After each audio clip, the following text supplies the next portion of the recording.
My name is Darren Hupke, and this is Pixels and Polygons.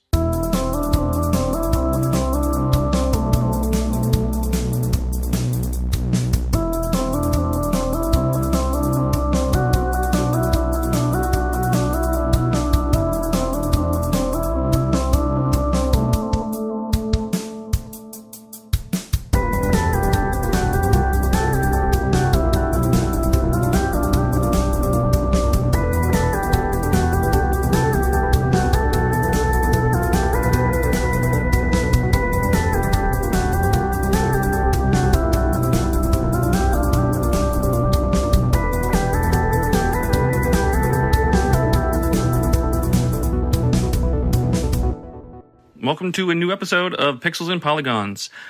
This week we have some returning voices to the show. We've got Rusty Shackles and Jason Dvorak. Both have been on recent episodes and are part of the newer roster, but it was cool to just have them back again, and the conversations we had were super entertaining. So I'm glad they participated and were willing to jump on and join the show.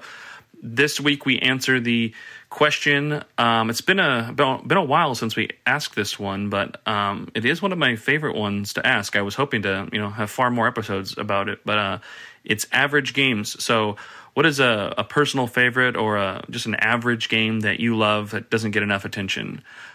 So it's always interesting to hear like those deep cuts and those personal favorites, and not just like the big blockbuster, AAA obvious answers for some like the hits and stuff. So great time chatting with both of them on that and asking those questions. So first part of the episode will be Rusty, and then after the break on the back half is with Jason.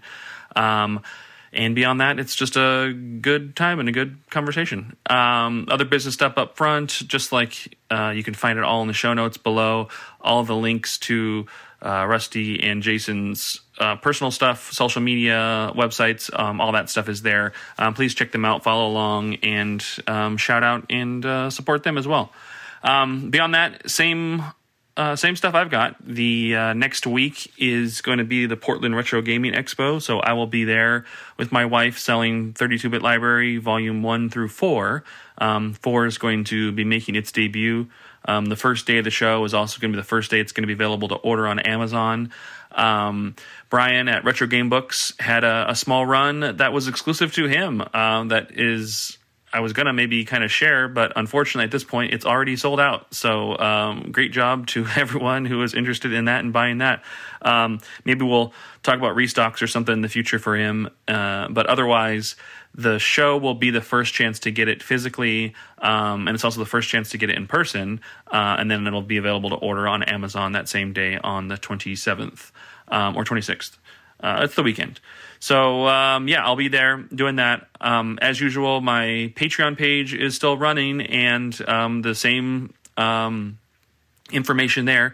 If you like what I've been doing, if you've been enjoying the show, I've been trying to do some like write-ups and articles and things like that, just about more like gaming content, things that I've submitted to other sites. I reposted one of the articles I submitted to ForgottenWorlds.net that's on the Patreon page. You can read that for free.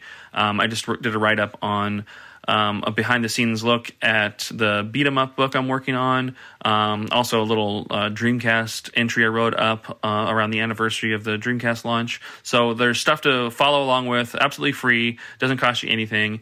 But if you've been enjoying the show and then you enjoy the writing and you're just wanting to find a way to support, there is a paid tier that you can join. It's just one. It's not like a multi-leveled thing or anything. But if you join the paid tier, there is a bonus podcast called Single Player, and I put out some weekly episodes there. Usually like just kind of short form thing, no guests or anything, just kind of me talking about a certain or a topic, ranking games, kind of sharing like best of lists, top 10 lists, like talked about like a little bit of my time and history with the Dreamcast as well in a bonus episode. So a lot of stuff there. All of that you can find links below and see, and I appreciate all the attention and support and anything that y'all can do to help. It's awesome. As usual, you can always rate and review and thumbs up and like or whatever in your podcast platform of choice, wherever you're listening to this at. But the big thing is if you can just if you know somebody, or if you share the link, or if you refer a friend, that would be awesome. I'm just looking to always meet people and see who's out there who might have an interest in the same things that we're doing here. So that's it.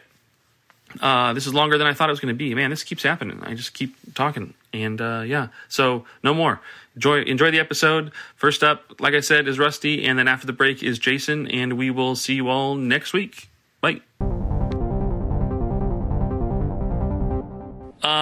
All right. Well, welcome back to the show, Rusty. We had you on recently, but you're coming back for some more, and I appreciate that to help me fill out the roster episodes. So just thanks for coming on again. Of course, man. It's a pleasure. To get back into the swing of things, we'll start with the icebreaker, and then we'll move into the main content and the main course. Let me try one of these new ones again. What is an option or a setting that you will always change before starting a game? Technically the gamma, but that's not optional. A lot of times, every horror game I touch, you have to, make sure it's like spooky or not. And what's weird is like I always kind of like make it like light enough. Of course, I'm 48. I need to be able to see the game. That's probably the default one. But usually I kind of balance the difficulty out based off of what I've read online. I try to keep it normal for the most part. I'm not trying to be a hero at all. But if it's something like lately, I've been doing a lot more emulated games, whatever. But, I shouldn't say that out loud. But emulation is perfectly legal. It's, where you're acquiring the other side of the things is like, hey, I'm hoping that's your own backups, but it's neither here nor there. Emulation is perfectly okay. So when I'm playing my perfectly legal copy of Sega's Nightshade, I put it on easy because I knew it was like it was like a Shinobi from people made Shinobi for the PS2, and I was like, I'm not gonna fool with that. So I'm actually just kind of doing it to have fun with the games. Like I'm not trying to prove a point. So really, it's the difficulty. Just kind of because again, too, I don't have time to like play a lot of games, and I don't want to I don't need to prove anything. I'm not a Souls player, and that's not I usually just try and balance it out for myself, if anything. Yeah, I've never been the type to try like the hardest difficulty mode or anything at all in games, and I'm also not saying like get rid of it and abolish it, and because people love like making it as most difficult like as of a challenge as possible, and people like get joy out of that. But I've just never been able to do that. Like if I start banging my head against a wall and can't progress, it's like, how am I finding entertainment in this game if I can't get past this point? Like this is crazy. Well, one of the more recent ones I could say, actually, because I had played through it on PS3, but when they put Bayonetta on PS4, I knew going into it, like, I hated going through it the first time on normal, because it gets brutal after a certain point. But what I really like doing, though, actually, I like playing a game through on easy, building my character stats up, and then going into New Game Plus with some tools. So and then I'm like, okay, now I can play. I feel like now I'm playing the normal mode with, better options and not trying to punish myself. Yeah, that's a good way to spin it, everything too. And I actually just thinking about that, a game series that I would consider trying on a harder difficulty. I enjoy the Dynasty Warriors games. I mean, I haven't played some of the most recent entry or anything, but like there'd be times when I'd be in like a long match or like a long map, and all that stuff, and it really wasn't challenged at all. Like a lot of you just get 30 people just kind of stand around you in a circle, and for the most part don't ever really like challenge you until you get to the occasional like general or whatever. But I'd love to see like a little bump in difficulty where like I had to think about parrying or blocking attacks in between my long string of combos and stuff. That could maybe bring some extra value to me for a challenge there. Well, I like the Arkham games for that. I think the Arkham games did hard after you beat the normal mode. So when you went into it again, it took away like the enemy notifications, like when you were supposed to dodge. It took away things, but like by that point, it felt natural. I was like, okay, I kind of know what I'm supposed to be doing anyways. So while it was more difficult, it wasn't like, I don't know. It's hard to think of as a hard mode, really. It was like a New Game Plus that was a little bit more difficult, but not anywhere near. But I like their approach to it. It was like a step up. One thing that I always get, I get some ridicule from my friends and my brother and stuff on it. I'm an inverted aim player. Do you invert your camera controls? I'm usually an up is up, down is down person. Do you do left or left? Left is right. I don't think I invert those. I think it's just the y-axis that's inverted for me. It's like weird, like flight style controls. Yeah. And I to me, I just think that my brain, I think, is looking at like the analog stick, and then if it goes down here on the back end, it's going up, and that's where I'm visually like thinking but it doesn't make sense. It's just obviously people's brains are wired one way or the other to kind of like intuitively feel that out, and it's. Did you play a lot of Carrier growing up? Or like Afterburner? I mean, I feel like I played. Yeah, I feel like I always mixed it up. I played everything and anything that I could. So, yeah. Yeah, the arcade units actually, they have like the stick that it's exactly like you said. Yeah, the pitch and yaw for you flight enthusiasts. The other thing I think I remember playing a lot of is Sky Odyssey on the PS2. I loved that game, but that was also one where me and my friend would pass it back and forth and would invert controls when I would start to play and then uninvert when he would play, and it was not as easy to just pass back and forth. Well, actually, on that tip, I would say too, like usually it's the nowadays it's the fighting game controls, because like usually if it's a 6-button layout and I'm playing on controller, I'm like, all right, well I have to reconfigure that for that. I was always put my mediums on the shoulder buttons. So like my face buttons on Super Nintendo for Street Fighter was always like light and heavy, punch or kick, and then mediums on the shoulder buttons. I know some people do heavier on that, but it just didn't feel natural for that. But that's pretty much always, I would say that's the guaranteed one, after the difficulty though. Yeah. I will do that now for like Street Fighter games as well. Like I don't know what the default is, but I'll make sure I go in and map it. I'll do, square, triangle, and R1 will be light, medium, and heavy. So I do the heavies on the shoulders. But then I'm like, well, are they going to make R2 the heavy kick, or are they making L1 the heavy kick? And so I just make sure I set it the same way for me mentally to always like be prepared for that. But nowadays, for the most part, they default to joystick or for arcades, which is great. But I don't always want to plug it in. So. Yeah. Yep, cool. I was rolling the dice with a question on settings of video games and options, but I think there was far more dialogue there than I was anticipating, which is cool. I'm curious to see what other people think about that question as well. But yeah, let's get into the main part of the episode then. You had expressed interest in 2 questions to do. Let's talk about what is an average game or a game that doesn't get enough attention that you personally enjoy? So this is actually I consider it like probably my favorite game of all time. Although that's kind of like could be challenged by Batman on the Nintendo lately. But it's a game by Atlas called Trap Gunner. It was a late era PlayStation 1 game that didn't really get much press. I mean, I think everybody was looking towards the Dreamcast and PS2 at this point. Essentially, it's like if you played the old Spy versus Spy game, where you have the screen is split in 2, and you see the characters on. Basically, each character has their window in each one, and this game is that, but like with an anime aesthetic for setting traps for the other player, and you can kind of force each other into those traps. But it's got a great look. It didn't run super well when like there was a lot of action on screen. But it's one of those games that, like, I just can't stop. I still play it all the time. I've got the Japanese version out on my PlayStation 3 outside right now. But it's just something, like, I just keep playing it after all these years. And it's really satisfying to, like, set up a sequence where you have one of the traps is something you project somebody in a certain direction. And you can chain those together to make them do, like, U-turns and stuff like that, and then fall into, like, a sticky pit, drop a sticky bomb by them. It's kind of like if you played Twisted Metal back in the day. At a certain point, no matter what weapon you had, you were just freezing the person and then going up to them and then dropping a bomb off and run away. It's that same kind of reward that this game does without being a car combat thing, is the way to put it. And then, you actually, as one of your books, actually, I think this is one I blurb for, actually. The volume 4, I reached out to you. I think was just looking for more people, just for more contributions, more ideas to kind of be involved with it, and you were going to do a little blurb for it, and it being like like longer than I thought and all that stuff. So I created a whole new like section. I was like, yeah, this will be rad. I'll do this I'll have a lot of people do this. And it was like this additional thought section. The fun fact for that book, there's only one additional thoughts section and it's just yours. It's just a bonus coverage on a game. And so, I mean, you have to have it, you know, so maybe in future volumes, there'll be some other contributors that, you know, want to write not quite a full entry, but also not quite just a little blurb about it, but, you know, the happy medium in between. So, yeah. Kind of like there was another game that came out that it's kind of more popular in the emulation scene nowadays, or with people looking for obscure PlayStation games. Silent Bomber. Mm-hmm.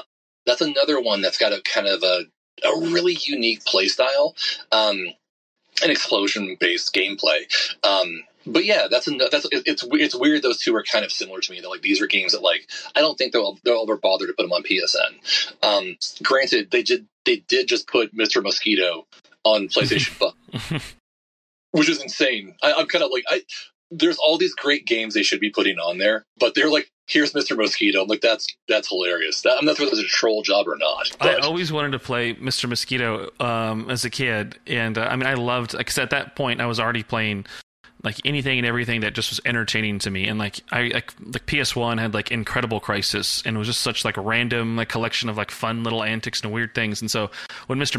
Mosquito was coming out, I was like, oh, this looks cool. And then I saw like a lot of previews of like one of the levels like being like the bathtub scene, you know, and I was like, oh, you know what? Like I really want to play this game, and I think it's going to be really good. Like it'll be fun gameplay, but I don't want to be in a moment where I'm playing it and somebody walks in and sees me like buzzing around like a woman in a bathtub and think like something strange about young Darren. So that always just like was in the back of my mind every time I picked up the case off the shelf and was thinking about buying it from a video game store. It was like, I don't know, man. I'll maybe one day, and I've just never gotten a chance to go back and play it. Well, that's the thing. I mean, granted, that's that's a much larger scope that they're doing it, but like that's the thing too. Like I appreciate games that like Trap Gunner or something like that, or Silent Bomber, that no one would pay attention to, but now you wouldn't pay $50, $60 back in the day for it. I did at Electronics Boutique in San Antonio, Texas, Marbach Mall. Anyways, but that's like the kind of thing, like I think there's certain games that when they come out for $50 are too risky. But if you see it for a little bit, like there's a game won't get a reputation for being like not that good when it's $20. But people after a certain point, once you start emulating, you go back to, you're like, yeah, this actually really was good. I'm kind of sad I missed out on it. And it kind of has like a second life as a result. One of my other favorite ones is a game called Elevator Action Returns, which basically is kind of like the original elevator action through a die-hard filter.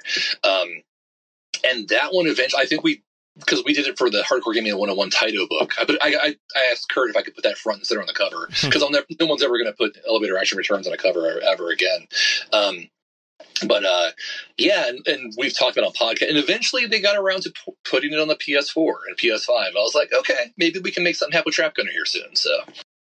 Yeah, so Trap Gunner, like, were there other games competing for your attention at that time? Was there like a decision or a coin flip and everything? As far as like what I was playing, I was playing Rival Schools, United by Fate, a lot of like that era of Tekken 3. Jeez, I mean, there were so many games. Back, then I didn't have a wife and a kid, just sitting up all night and after bartending job and playing Trap Gunner. But yeah, that got a lot of the attention, and it's just I started making it like as a joke as like my favorite game, but then I was like, no, I'm sincerely like it's so well done as a concept. I think the technology didn't necessarily help the execution to be what it could be.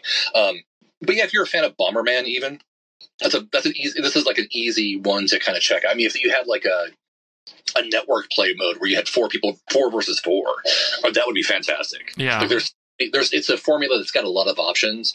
The character designs are very cool. They're very much, I like anime in the 90s kind of thing. It's all early Toonami's kind of stuff. The music is fantastic. The character select screen has a song called Searching for Love, and it's got this piano. It sounds like a CeCe Peniston song. Which is that kind of era of weird jazz like Marvel vs. Capcom has too. But yeah, a lot to like about it. There's not really, I thought was a flaw. Just again, to the technology, I think maybe didn't make it perform as possibly as it could have. Yeah, I mean, I could definitely see them like doing like similar, like a game like just in that same style, but like with this additional player count, you know, or like a team, you know, 4v4, like you were saying. And it's pretty entertaining. It's just had like that. It caught me off guard. Like I'd always heard of it, and I never had played it. And then so when I was doing the book, you know, it covered all the Atlas games. So I had to play it, and it was actually really entertaining. Like just the cat and mouse like balance of it all. Like you do have like you are trying to find more of the traps to lay down, so you don't have just unlimited amount. So you are on like a little bit of a restock run, or like, hey, let me get set up before I try and lay out my trap or lay out my plan here. So there's like this give and take balance to it, and seeing that done with like a, you know, on a networked environment or with like a slightly larger player count could actually be a really fun thing, like for like modern platforms. Like the Dead by Daylight or something like that too. Like there's you can have like the one superpowered, like, you know, fat man from Metal Gear Solid 2 as like a special cameo, where like he's so hard to beat because he's got like the, you know, the whole padding proof. But there's a lot of things I think the formula could be applied to that. Even as the game as it is, I still really enjoy it. Again, too, with the like Duck Station, that sort of thing too. You can bump up the CD speed and something like the you know, add like 8 megs of RAM instead of like the 2 native ones, and it's a little bit smoother of a game. That's cool. Well, Trap Gunner is the game. Atlas published it. I forget the developer. Ractam, I think. Yeah. RACDYN. Yeah. And then it also had that really like that VHS like TV monitor like aesthetic and all that stuff as well going throughout it. It was a game of the 90s for sure. But I was something that I just completely missed and passed me by and everything. So, but really happy to have experienced it, you know, for the book. So, kind of cool to hear that, you know, something from the archives and maybe that people have forgotten about or missed out on. You know, definitely check it out. Maybe like watch at least a Let's Play video or YouTube, or for your legal emulation needs, if you have a copy that you own that you're looking to play, you know, check it out that way as well. And I do have a real copy of it, but I would say too that like if anybody listens to this podcast or within earshot is part of retroachievements.org, hit it. Like, I would love to play through that with achievements. Like, you know, granted, it's that little dopamine hit. Yeah, you know? I love retro achievements. Yeah, you just platinum Vampire Survivors. I'm like, good lord. Oh yeah. That one didn't take as long as that. Well, maybe it did, and I just zoned out there because it is kind of hypnotic. Time does go by when you're just staring at this massive like screen. But that just happened. And Astrobot, I just got that platinum on that as well. So, but that was also a quick play. Those are quicker doses. But the achievements help me get a little bit more out of a game. And like if I see like, oh, I'm going to put this down for good, unless, I can do this one last objective, and like it helps me feel like I'm getting value out of it. But yeah, retroactively doing that is cool for retro achievements. Especially for retro games, like I played the Taxan G.I. Joe game, which is one of my favorite games too. I love that game. It's like a proto Metal Slug in a way. But yeah, playing through it with achievements, so I was like, okay, this is more fun. Now I have a little bit added incentive to play through it. So cool. Well, thank you, Rusty. Thank you for sharing. That'll do it for this episode. Anything you want to kind of plug or share for any listeners before we wrap? Just as usual, I'm russyshackles.bsky.social. Bisky social. On Instagram as artist Rusty Shackles. But again, you just look up Rusty Shackles art, you'll find me. Yeah, I'll have the those links and the information in the show notes as well. But thanks a lot for joining, Rusty. We'll have you on the future for sure. That was awesome, man. Thank you.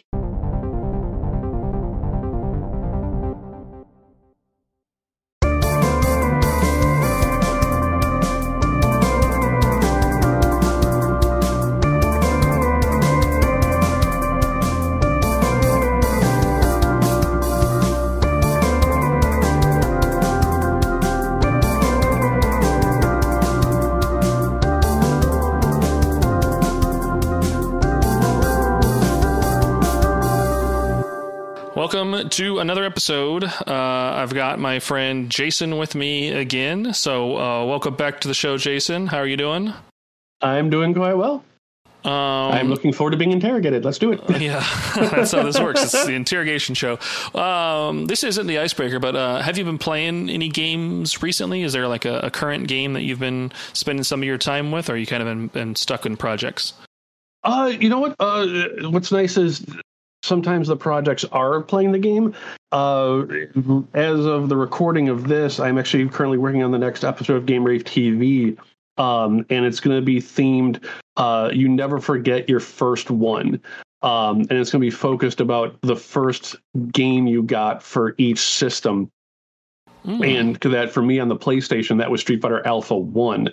And it's been so much fun to go back and just play it like the old quote unquote turbo speeds. And, you know, like for me, Alpha 1 was so crazy because it was the first time where, especially in the arcades, actual anime artwork, Japanese animation style artwork was finally being accepted. And going from the old school Street Fighter 2 graphics to these just bright, super colorful, huge sprite sizes, especially for Sagat and Bison. It was just phenomenal. And when I finally got my PlayStation 1 and Street Fighter Alpha 1, I must have like had a permanent D-pad indentation in my thumb because that's all I did if I wasn't in school or at work. I just played Alpha 1 until the disc scratched. That's fun. It was so good. Yeah, my first PS1 game was Twisted Metal. I remember taking that choice. home. Yeah, and didn't have a memory card, but I mean, it was early on enough that that still used that like password save system, luckily. So I wasn't completely broken there. It wouldn't be until the following year, still memory cardless, rented Resident Evil 2 and Final Fantasy 7 from Hollywood Video. Oh, God. So my brother and I played through the first 4 hours of Final Fantasy 7, I don't know, 30 or 40 times before we finally were able to explain to our parents, you understand, this is the problem we are facing because we don't have our progress saved. It was rough. Oh, dude, that's like the ultimate speed run. Yeah, no, we did it so much. Like, I know that section of the game like so well just because of all that I did, growing up and everything. Like, so that first Final Fantasy VII remake, that first part, like the fact that it's just like the Midgar section is like in my head. I'm like, yep, well, I know this part all so well. Like, let's do this. And just the nostalgia that I have for that, like the music and the environments and all that stuff. Even though we played it over and over and over again, it was just like finding techniques to try and like play it the most, or like starting on a weekend and like putting the PlayStation on top of like a lampshade and having like a small children's fan like blowing upwards to keep it cool. Like we did everything we could to like just play as much. Oh, it's good times. Oh man, I couldn't even fathom that. Oh yeah, we had I this. Would die. It was this cool fan. It was like a red fan with like a blue fan blade and like a green power button. It was like a children's little tiny fan, and you could tilt it at all these different angles. But it could also like sit like flat on its back and aim straight upwards. And it was thick enough that circulation would still allow like an airflow to happen. So we were like, all right, we'll have this fan. Boom, lampshade on top of that, and then on top of that, the PlayStation, where the open spot below is where the air will flow through and not overheat our system from staying on for 48 hours. And yeah, we did that a couple times. That's fantastic. All right. Well, let's get into the icebreaker here. And that wasn't it. Like I said, that was a bonus bucks for listeners, just to hear about what we're currently playing and some fun stories. But the icebreaker here. You are the newly elected mayor of Metro City. What does the Mad Gear do to try and blackmail you? So, what is your Jessica? What is something that they could take from you or hold hostage from you or what is something that they could, do to you that would, your instinct would be to hit the streets and beat up hundreds of goons until you take down this gang? I was to play off an answer from a previous episode. If I hadn't already done it to myself, would be to steal all my Mass Effect save data. Here's your 700 hours of single player just in Mass Effect 3 and your 300 hours of multiplayer in Mass Effect 3. And there would just be bodies. Like they would need like street cleaners and ambulances just to follow me until I got my little memory card back. That's fun. What about you? Oh no, I asked the questions. I don't have these answers. Gosh, it is an interrogation. I knew it. Yeah, I mean, I don't know. What would I like? I guess it would be like. I guess it would be like my PlayStation, you know? Like, I mean, just like, take my PlayStation. Oh no, I'm gonna come after you. Like, we've taken your kitty fan and your memory card. Yeah, your children's box fan and your PlayStation. They're with us. No, I mean, I guess, yeah, you could, you know, the wife or the family or something like that is like what happens to. Yeah, I don't know. What possession do I have that I would be? Like, I guess my comics. My comic book collection. I have a really large, not even like single issues, unfortunately. It's just like hardcover and like deluxe editions. Like I rebuy the same book like multiple times, and if it gets a bigger version or a more deluxe version, I will buy that and replace the previous one. But I have like a large wall bookshelf that I custom built in our house that is just overflowing with giant comics. And yeah, if that disappeared, I would smash Doug's car to pieces and work through the entire city streets just to get him back. Oh, my car. My car. All right. What's our question? Oh, yeah. Okay. I almost forgot the main episode question. Okay. Here we go. On to the main episode. I may say this about every question in every episode we ask, but this is a favorite question of mine. I do enjoy hearing this one answered because it doesn't just give you an expected answer. There's always some fun, something kind of unique or underappreciated that kind of comes to light. But what is a personal favorite game or an average game that you love that just doesn't get enough attention? I'm going to do a deep cut here, especially with the Metro City theme question, and we're going to go with Riot Zone on the Turbo Duo / TurboGrafx CD. The only way you can describe Riot Zone is, Mom, I want Final Fight, and she goes, honey, we have Final Fight at home. Riot Zone was this it was like NEC just took Silly Putty to Final Fight, laid it down, pulled it back up, and before they could make the imprint, they kind of like stretched it out a little bit and maybe blurred a couple sections, and then pressed down and shipped it. The reason I love it so much is because because of how, for like a better phrase, how obscure the Turbo Duo was in the United States. By the time Riot Zone came to it, everyone had already moved on and were knee deep in Sega CD with Final Fight or 3DO and Jaguar. And everything about Riot Zone shouldn't work, but it does. Like, the characters are extremely stiff. They have maybe 3 frames of animation. The lead character, who is quote unquote not Cody, he literally walks like he's trying to do like a choo-choo train dance shuffle move. And his voiceover is like probably the same guy who was the announcer for Super Street Fighter 2, but also voiced Guile for some reason.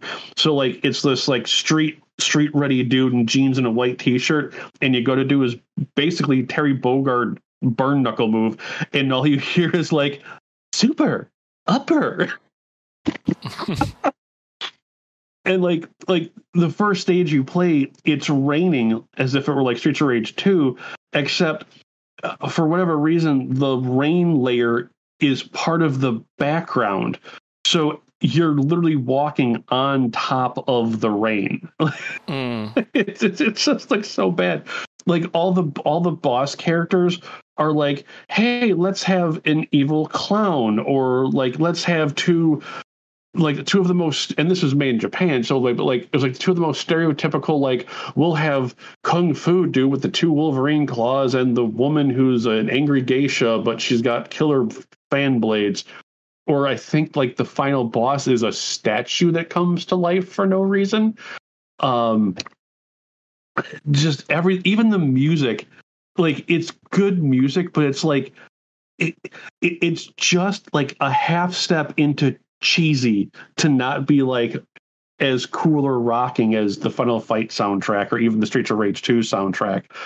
And like, despite having like a full set at the time, like literally Magical Chase, bonks, etc. Like, I always went back to Riot Zone. Like, it is a guilty pleasure. It is simple fun. If it's not too hard, it's not too challenging. If you know how to throw a character into another group of characters, you can basically play bowling half the time. It's just so good. And if you've never played it and have access to ways to play any game you want, I would highly recommend downloading it and checking it out. It is just such good fun. I've never heard of it. And I am a fan of beat 'em ups. I'm Googling it and looking this up while you're looking at it. And I don't see why you draw comparisons to Cody here. Cody wears a white t-shirt, jeans, really tight fit, and like sneakers and everything. And he's like a blonde hair, just kind of average American man. This guy is in blue jeans, sneakers. He's a blonde haired, average man, but he has a sleeveless white t-shirt. Not the same. That's true. It's not the same at all. Completely different.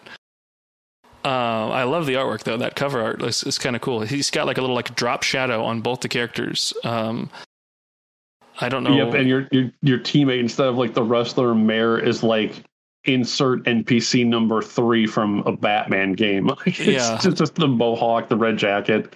He looks like cyberpunk-ish a little bit, but I'm not quite sure what's going on there.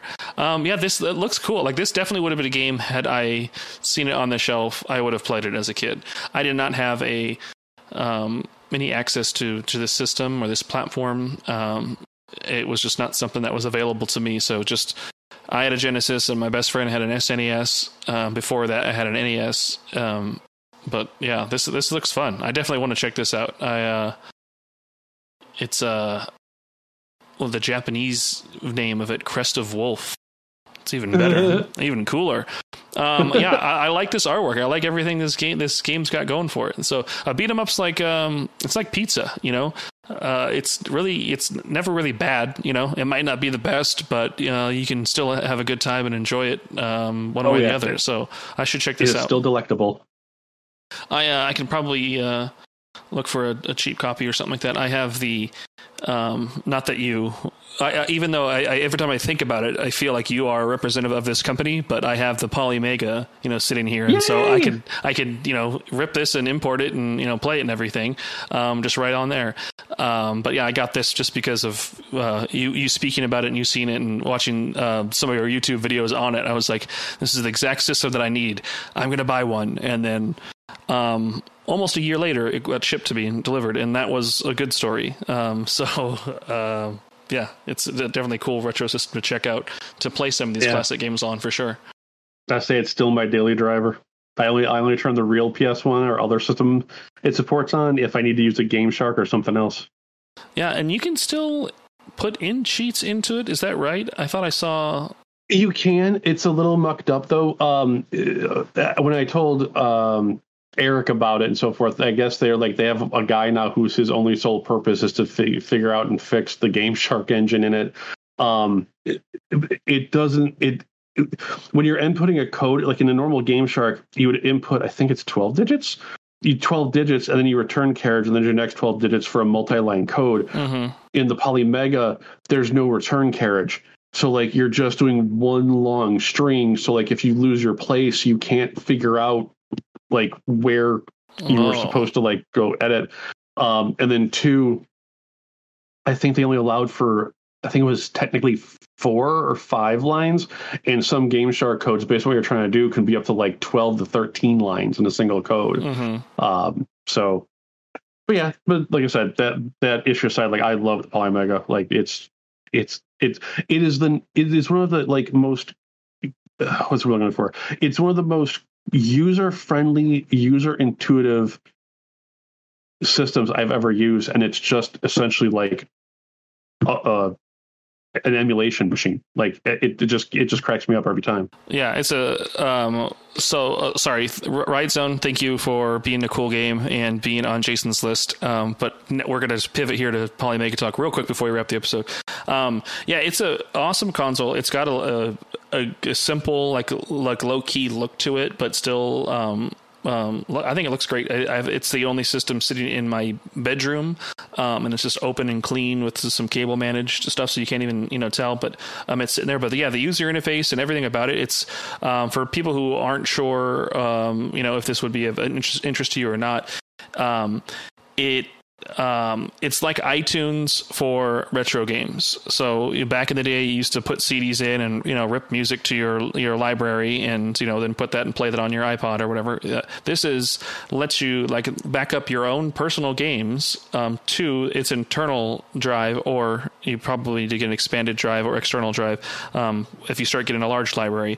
But being able to have just one set system, access the hundreds of PS1 games that I have, as well as there's external modules that you can buy to add on to it, that like the Nintendo 64 module that also has its own custom controller that really feels like like a great modern version of a Nintendo 64 playable controller.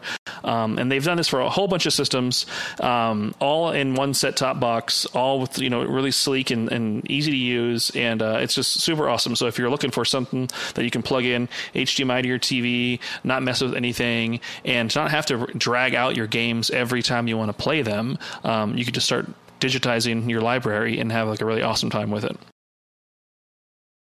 Well said. That's my spiel. But yeah, heard about it from Jason, and I appreciate the internet convincing that I went through to just like, oh yeah, this looks like it's too good to be true. I've got to get my hands on one of these things, and put the order in, and it was well worth it. I said even if you don't get the Polymega, if you have the real hardware, their retro controllers are phenomenal. Their NES controller is probably the button layout is at a diagonal, so like you have to turn off 30-40 years of muscle memory, but once you get used to it, it is like the only NES pad to use. Like it is so comfortable and it's so good. Yeah, that's the other thing, that their element, like their little modules that you put on for those systems have original hardware like inputs, so you can use original. Yeah, you can use original controllers if you have them, or use theirs, which, like you said, theirs will also plug into original hardware. So it's a cool thing. And there's some stuff on the horizon from them as well, like a digital or an app and a smaller like side version, and the potential for like an online store and library. There's a lot of cool things with this company. This whole podcast episode is now pivoted into just praising the Polymega, but go to their website, check out their stuff. It's a really cool thing. And the other cool thing about it too, there are some modern touches. Like it'll tell you how many hours you've played a game, and like give you like information on the game, and like have a nice little like front end menu. But it's cool. My wife's been playing Chrono Trigger on there, and very nice. And it's showing like 27 hours played or whatever. It's cool that it's like keeping track and like gamifying these old retro games that originally would just if you weren't there, you didn't have a witness, like no one knows. But I just like having this kind of digital archive of it all available to me. It's really rad. But yeah, that's it then. We answered the question, and then even more bonus material for y'all. So I hope you enjoyed the episode, everyone who is listening along. And Jason, anything you want to share before we kind of wrap up here? Any plugs or shout outs or anything you want to do before we go? Just pick up Darren's books. Check out my website. Come sub to me on YouTube at Game Rave TV, so I can get my eventual 10,000 sub plaque after 200 years. But yeah, subscribe on YouTube, yeah, for sure. And then I'll put the links and to your site and everything like in the show notes of the podcast as well, so people you can find that down below. But appreciate you coming on for another episode, Jason. We will have you on again for sure in the future, I'm sure. All right, thanks for bringing me on. I love it.